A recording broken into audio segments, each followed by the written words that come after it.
Hi everyone, thanks for joining us for Science Storytime. My name's Ford, and the story we're reading today is Charlotte the Scientist Is Squished, written by Camille Andros and illustrated by Brianne Farley.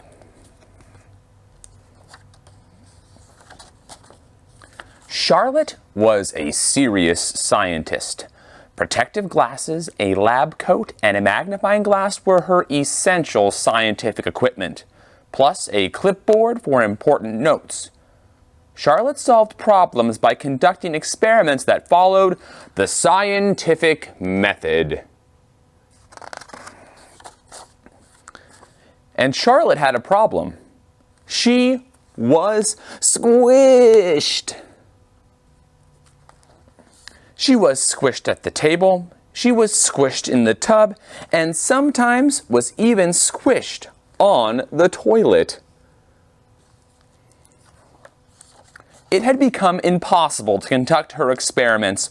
Her test tubes were taken, her beakers got broken, and her specimens were spoiled. Charlotte needed some space. Time to use the scientific method. Step 1 was to ask a question. How can I get some space around here? Step 2, form a hypothesis. If I can get rid of my brothers and sisters, I will have room to be a scientist. Step 3, test the hypothesis. Experiment. She tried an experiment to make everyone disappear, but it didn't work. She tried another experiment to make herself disappear, but that didn't work either. If Charlotte was going to get some space, she would have to go there.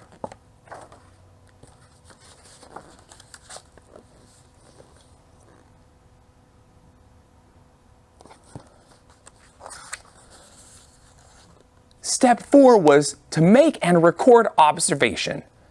Charlotte was no longer squished at the table. She was no longer squished in the tub, and Charlotte could take as long as she wanted on the toilet. Space was splendid. Step 5, draw conclusions.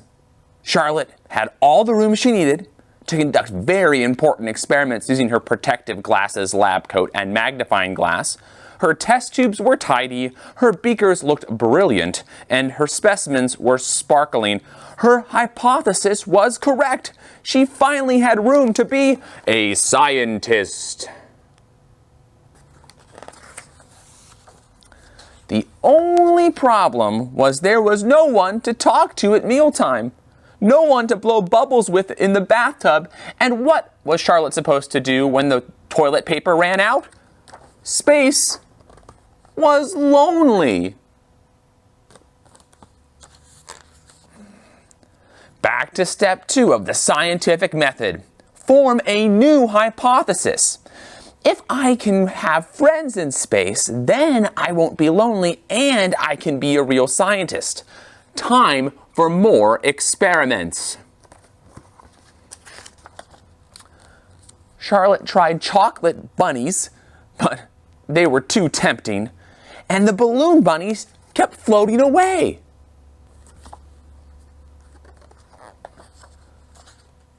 Robot bunnies were poor conversationalists, and they got ruined in the bathtub and tangled in the toilet paper. Charlotte missed her family. She even missed being squished. So she tried one last experiment.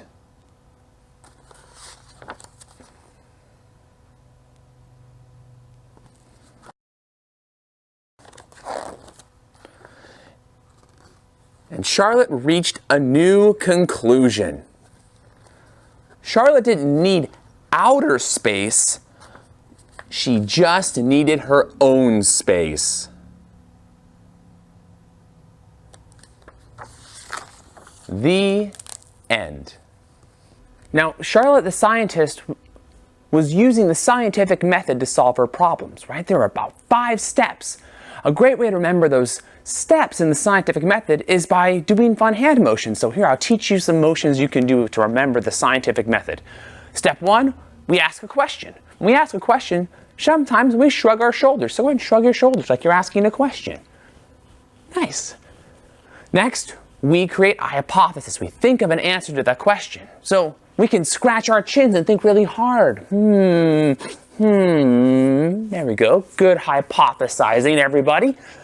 Then we experiment. Take one hand like this, one hand like that, and imagine you're pouring chemicals back and forth, doing an experiment, just like Charlotte did. Right? Then we observe. We see what happens. So put your hand maybe above your head like this and kind of observe with your eyes. Look and see, are our experiments working? Are we going to find the answer to our hypothesis? Is it going to work? And finally, right, we draw a conclusion. Now, well, let's imagine that we've solved this hypothesis question. We figured out what to do. So we're going to take one hand, put it on our fist like this, and put it on our hip like this. Take another hand and point up at the air and say, Eureka! That's what scientists like to say when they figured something out. Eureka! We've drawn a conclusion. So let's do them all together. First, we ask a question. Right? Shrug your shoulders like you're asking a question. All right.